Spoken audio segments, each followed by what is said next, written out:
Power rarely loses control because it is opposed. More often, it loses control because it continues to operate as if control is still intact. Authority does not immediately register the moment when its own system stops responding with the same precision it once commanded. It continues issuing decisions, expecting alignment, assuming that structure guarantees obedience. The tension is not sudden collapse, but delayed recognition. What appears stable begins to diverge beneath the surface.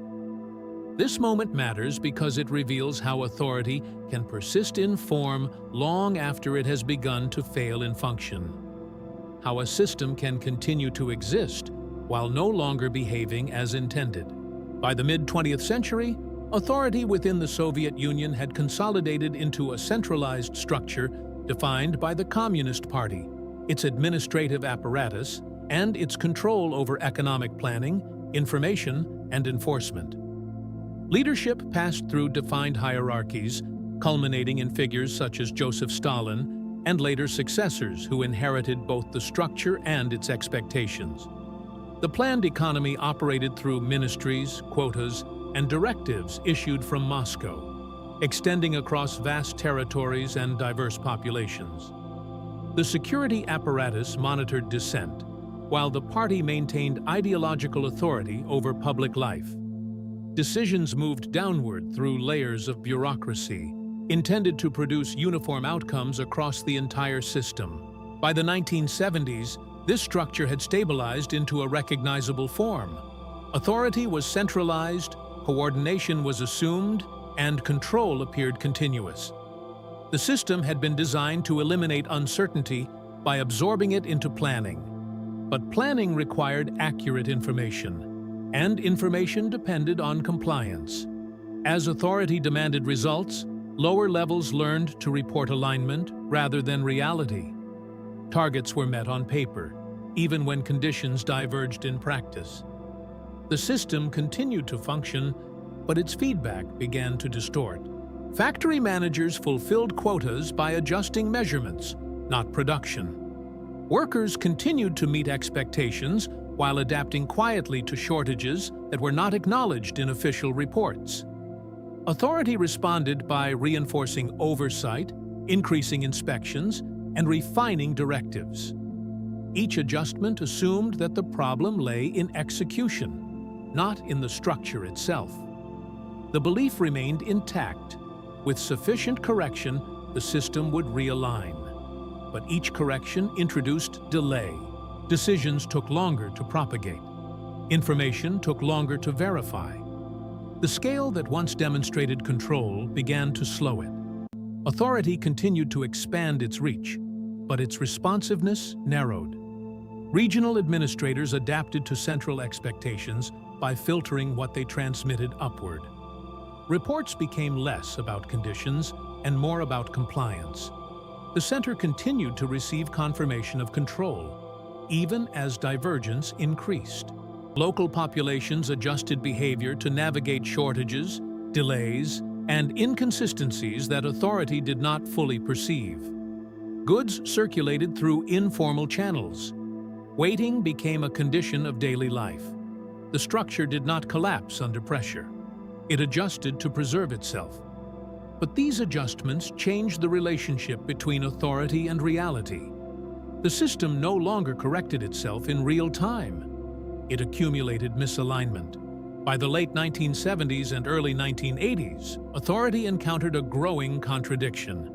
It maintained the capacity to issue decisions across the entire system, but it could no longer ensure that those decisions produced consistent outcomes. The appearance of control remained centralized. The experience of control became fragmented. Leadership transitions reinforced continuity rather than adaptation. Each new authority inherited a system that required stability to function. Reform introduced risk, and risk threatened legitimacy, so decisions favored preservation. The delay between decision and outcome continued to expand. By the time discrepancies became visible, the conditions that produced them had already shifted. Authority responded to past conditions while believing it was managing the present. Agricultural directives set expectations that could not account for regional variability. Industrial targets remained fixed, even as resource availability fluctuated. The system maintained coherence in structure but not in operation. Farm workers followed quotas that did not match environmental conditions, adjusting effort while knowing outcomes would be measured against expectations already detached from reality. Authority increased intervention. More directives, more oversight, more insistence on alignment. Each layer added complexity. Each attempt to correct introduced further delay.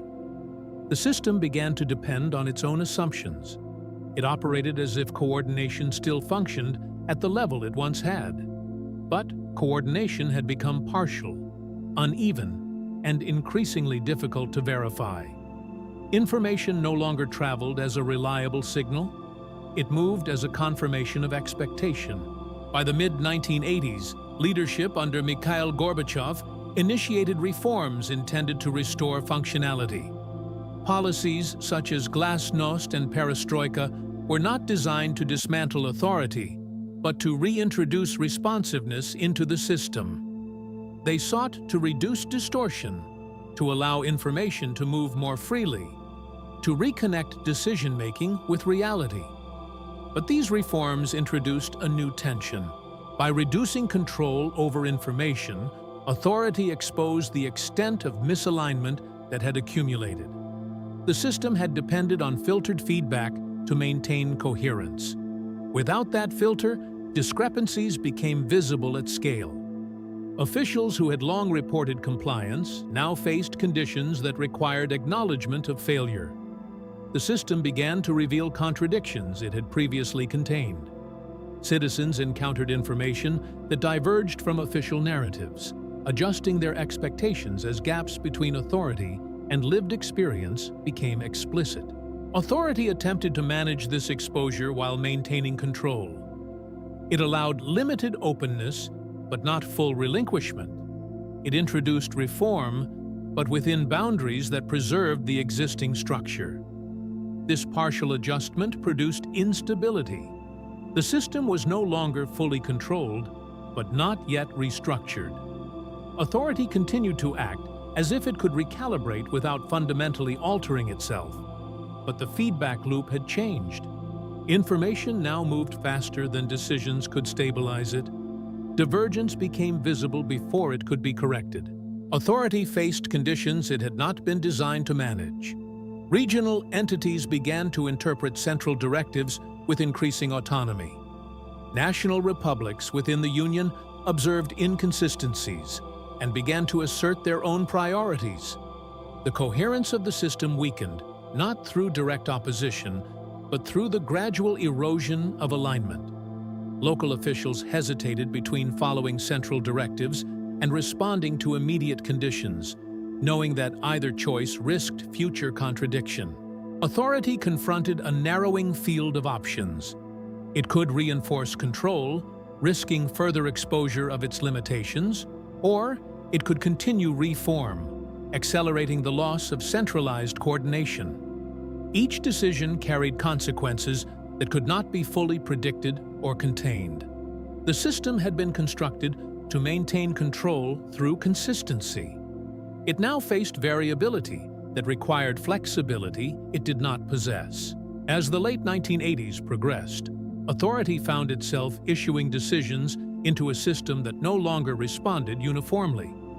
Compliance became conditional. Legitimacy became uneven. The structure remained intact, but its coherence was no longer guaranteed. Control did not disappear. It became inconsistent. The perception of authority shifted. It was no longer assumed to produce reliable outcomes.